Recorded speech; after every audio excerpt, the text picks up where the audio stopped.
ಕೋಟ್ಯಾಧಿಪತಿ ಆಗುವ ಬಹಳ ವಿಶೇಷವಾಗಿರ್ತಕ್ಕಂಥ ತಂತ್ರಗಳು ಬಂದಿದೆ. ಅದು ಒಂದು ಲವಂಗ ಮತ್ತು ಅಡಿಕೆಯಿಂದ ಯಾವ ರೀತಿ ಅದನ್ನು ನೀವು ಉಪಯೋಗ ಮಾಡ್ಕೊಂಡ್ಬಿಟ್ಟು ನಿಮ್ಮ ಜೀವನದಲ್ಲಿ ಯಾವ ರೀತಿ ಹಣ ಸಂಪಾದನೆ ಮಾಡಬೇಕು, ಅದರಿಂದ ನೀವು ಯಾವ ರೀತಿ ಲಕ್ಷಾಧಿಪತಿ ಕೋಟ್ಯಾಧಿಪತಿ ಆಗಿರ್ತಕ್ಕಂಥ ಒಂದು ತಂತ್ರವನ್ನು ಮಾಡಿದ್ರೆ ಯಾವ ರೀತಿ ನೀವು ಅದು ಇಂಪ್ರೂವ್ಮೆಂಟ್ ಆಗ್ತೀರಾ ಅಂತಕ್ಕಂಥದ್ದು ನಿಮಗೆ ತಿಳಿಸ್ಕೊಡ್ತೀನಿ.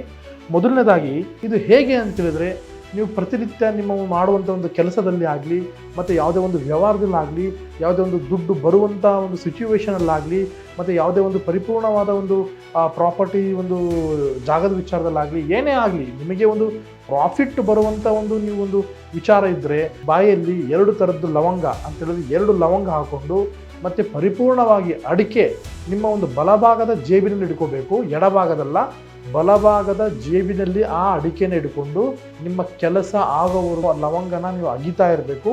ಯಾವುದೇ ಕಾರಣಕ್ಕೂ ಕಚ್ಚಿ ತಿನ್ನಲಿಕ್ಕೆ ಹೋಗಬಾರ್ದು.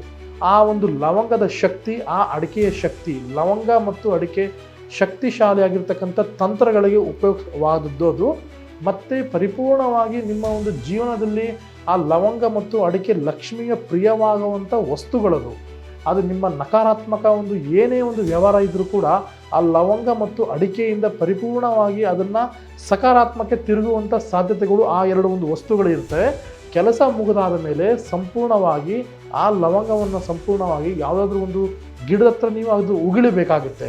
ಉಗಿಳಿದ ತಕ್ಷಣ ನೀವು ಬಲಭಾಗದಲ್ಲಿ ಇಟ್ಕೊಂಡಿರ್ತಕ್ಕಂಥ ಆ ಒಂದು ಅಡಿಕೆಯನ್ನು ವಿಳ್ಯದೆಲೆ ತಗೊಂಡು ಆ ಒಂದು ಅಡಿಕೆ ಬಲಭಾಗದಲ್ಲಿ ಇಟ್ಕೊಂಡಿರ್ತಾರೆ, ಆ ಅಡಿಕೆಯನ್ನು ಆ ಒಂದು ವಿಳ್ಯದೆಲೆ ಮೇಲೆ ಇಟ್ಟು ದೇವ್ರ ಮುಂದೆ ಲಕ್ಷ್ಮಿ ಹತ್ರ ಇಟ್ಟು ನೀವು ಸಂಪೂರ್ಣವಾಗಿ ಪೂಜೆ ಮಾಡಿದಂತಾದರೆ ನೀವು ಖಂಡಿತವಾಗಲೂ ಕೋಟ್ಯಾಧಿಪತಿ ಆಗುವಂಥ ಸಾಧ್ಯತೆಗಳು ಇರ್ತವೆ. ಇದು ಪ್ರತಿ ಮಂಗಳವಾರ ಅಥವಾ ಶುಕ್ರವಾರ ಈ ಒಂದು ಸಣ್ಣದಾದ ತಂತ್ರ ನೀವು ಮಾಡಿ ನೋಡಿ, ಆಮೇಲೆ ನೀವು ಅದನ್ನು ಹೇಳಬೇಕಾಗುತ್ತೆ ನನಗೆ.